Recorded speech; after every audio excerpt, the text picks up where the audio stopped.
Oi gente, tudo bem? Eu sou o Matheus, estou aqui hoje para apresentar o meu TCC.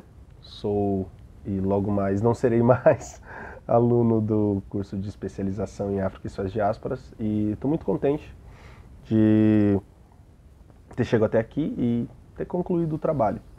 Bom, vou começar pelo meu título, né? O título é Amarelo, de Emicida, uma resposta à crise das narrativas. E, bom, nesse trabalho o meu objetivo principal era analisar, né, como o álbum ele é diferente, né, e reconfigura, ou seja, ele relabora maneiras de se pensar a estética do rap brasileiro, né? Ele relabora, na verdade, possibilidades discursivas e estéticas do rap brasileiro, foi assim que eu coloquei. Bom, e ele faz isso, né, na minha visão, não perdendo de vista alguns elementos, né, como a crítica social, a afetividade, né, e a resistência cultural, além da ancestralidade, né, que é muito importante, que aparece em muitos momentos no álbum. Bom, eu voltei a ouvir rap há pouco tempo atrás e quando eu me deparei com esse álbum eu achei ele muito interessante. E aí eu fui atrás, né, de cumprir um dos meus três objetivos específicos, que era contextualizar esse álbum, né? E o contexto em que ele surge, né, 2019, é um contexto de aprofundamento das medidas neoliberais no Brasil. É um momento em que as discussões de gênero estão em alta, né? É um momento em que a extrema-direita no Brasil chega ao poder, né, através de Jair Messias Bolsonaro. Medidas neoliberais já estavam sendo colocadas em práticas após o golpe de 2016, né, a partir do Michel Temer. Então, assuntos como saúde mental, violência urbana, precarização do trabalho, né, a famosa uberização, esses assuntos eles estão em voga no momento. Há uma discussão em torno da reforma da Previdência, enfim, né, são muitos assuntos e um dos assuntos que perpassam essas transformações é a questão da saúde mental.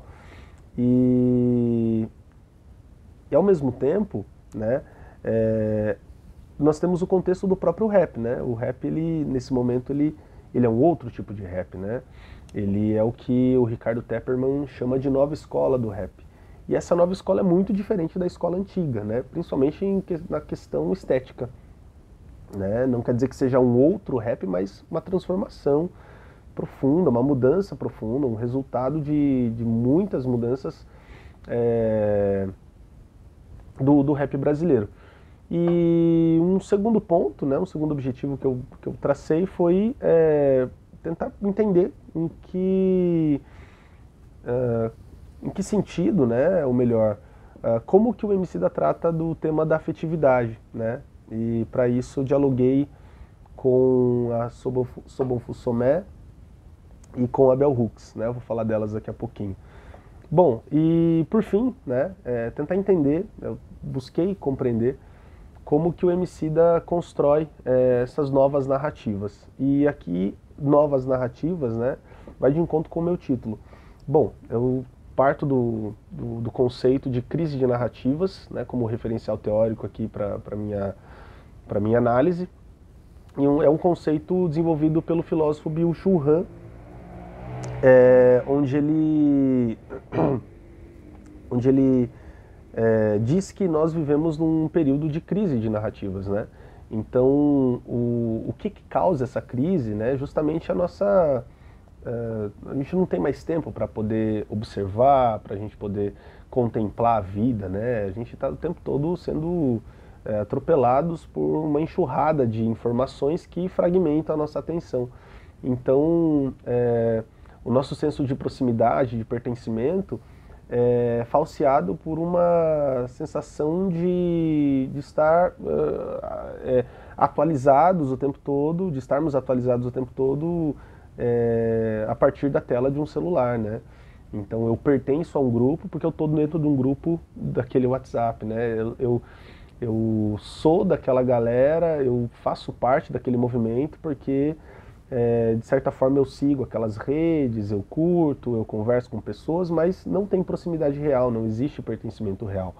Então, tudo isso porque nós estamos passando por esse momento de crise de narrativas, ou seja, temos muitas narrativas, só que nenhuma delas realmente chama a nossa atenção, até porque, de novo, tem uma outra informação, um outro dado, né? Isso tudo fragmenta a nossa capacidade de criar vínculos simbólicos e significativos entre nós e as pessoas. E não só pessoas, como causas, objetivos, sentido mesmo, né? Nesse sentido da palavra. Bom, e eu não só uso ele, né, como um referencial teórico, como também trago Bell Hooks para falar sobre o amor, né, e um amor numa perspectiva da ação, um amor na perspectiva da ética, né, no sentido de uma ética do amor, né, um projeto de ação através do amor.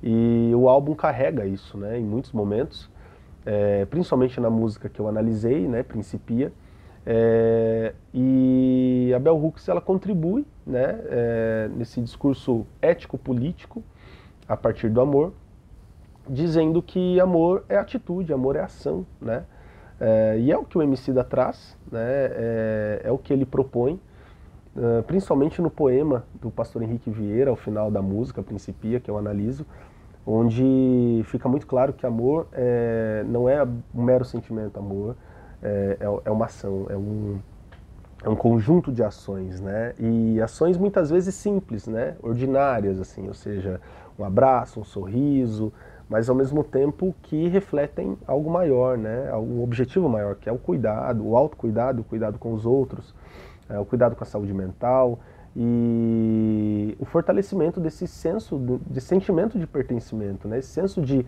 unidade, né?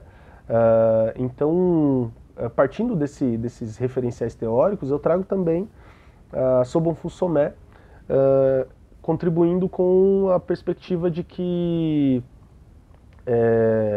o amor também está no sentido da coletividade, né? E uma pessoa isolada da sua comunidade é uma pessoa que vai buscar preencher o seu vazio de outras formas, como, por exemplo, o consumismo, né? Então isso é muito característico dos nossos dias, pois a pessoa é aquilo que ela consome, né?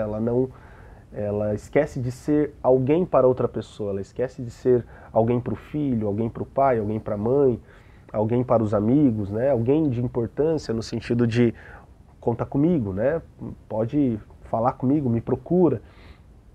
E alguém sem comunidade, alguém sem sentido, né? Segundo ela, alguém que está descolado, né? Não tem base de apoio, ou seja, não tem um grupo de pessoas, não tem uma comunidade afetiva.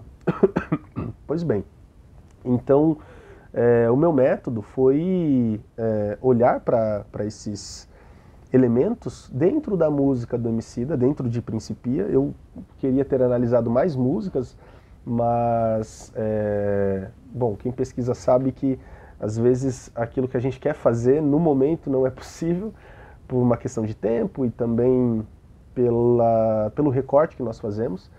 Então a música Principia deu conta desses assuntos muito bem, né? Mas músicas como Cananéia e Guapilha Comprida também trazem esses elementos, né? E eu gosto de pensar em 3 elementos, né, principais, né, nessas músicas, que é a afetividade, que é a resistência, né, cultural, e uma resistência, não só uma resistência cultural, mas também uma resistência a esse mundo, né, que nos oprime, né, que nos sufoca, e por fim a ancestralidade, né, no sentido de nos trazer segurança, de nos dizer que, olha, nós podemos contar com quem veio antes, né, com os conhecimentos de quem veio antes, ao mesmo tempo em que a gente, como canta a Fabiana Cosa, né, na música Principia, de que nós somos ancestrais, né, ou devemos ser ancestrais de quem ainda está por vir, implicando uma responsabilidade, né, com aquilo que ainda está para acontecer. Bom, e assim, nessa perspectiva, gente, eu concluí que o álbum, primeiramente, marca um momento importante na música brasileira e, na minha análise, ele consegue, né, ser consegue responder a essa crise das narrativas, mesmo com as críticas que são feitas ao Emicida e à sua obra, né, sendo tratadas com um certo adocicamento do discurso para se adaptar ao mercado. Eu entendo, não é objeto da minha análise, mas, inclusive, abre espaço, né, um objetivo pessoal, analisar isso mais a fundo, mas eu percebo que, diferentemente disso, né, ou apesar disso, é uma obra que consegue marcar um lugar muito interessante na música brasileira, porque não só porque articula muito bem esses elementos que eu trouxe, mas inova, né? Inova. Acho que a gente consegue perceber quando uma obra ela é feita para se ganhar dinheiro, para se lucrar, e quando uma obra ela é feita para, de certa forma, chegar a mais pessoas, né? Claro que isso envolve o dinheiro, envolve o mainstream, enfim, e o Emicida já está consolidado no mainstream, muito pelas parcerias, pela quantidade de trabalhos, né, que ele faz, mas eu entendo que o álbum e a música conseguem, de certa forma, ressignificar, né, esse lugar do rap como um instrumento de luta, né, mesmo com outra estética, sabe? Então, trazer esses temas do amor, da afetividade, do autocuidado, falar dessa maneira, né, mudar a estética, não só como uma mera convenção mercadológica, não só como uma mera escolha mercadológica, mas como uma maneira de trazer ancestralidade, trazer novos instrumentos, de trazer novos atores, mais pessoas participando, né? Então nós temos mulheres trans, né? Nós temos uma série de temáticas, desde coisas muito simples, desde a amizade até a simplicidade, né? E o valor da amizade de um amigo, até a profundidade do amor, como aparece na primeira música. Eu concluo que não é uma obra qualquer, né? É uma obra que consegue reelaborar as estéticas do rap nacional e, de fato, crava, na minha visão, é uma inflexão, né? É um indicativo de para onde a música está indo, né? E segundo Emicida, não só o rap, né? Ele fala em música brasileira, né? Um novo momento na música brasileira, certo? Então, eu acredito que ele consegue fazer isso, consegue colocar o álbum como uma resposta a essa crise das narrativas, uma crise que, enfim, perpassa muitas esferas da nossa vida, né? Mas principalmente essa ideia de uma crise de sentidos, né? Então, um refrão muito forte, né? Como tudo que nós tem é nós, absolutamente tudo que nós tem é nós, vai na contramão desse mundo que nos enquadra no trabalho, nos compromissos, na correria do dia a dia, e nos faz ficarmos resignados, né, a nós mesmos, né? Então é um álbum e uma música que constrói uma narrativa de afeto no sentido de entregar afeto, né, de receber afeto. E penso que ele faz isso, né? Penso que ele consegue fazer isso. Então, bom, é isso, né? É isso, espero que vocês tenham gostado, espero ter me feito entender, né? Espero que vocês tenham entendido o meu trabalho e é isso, tá bom? Bom, agradeço a todos vocês e um bom trabalho, uma boa análise e a gente se vê numa próxima. Muito obrigado.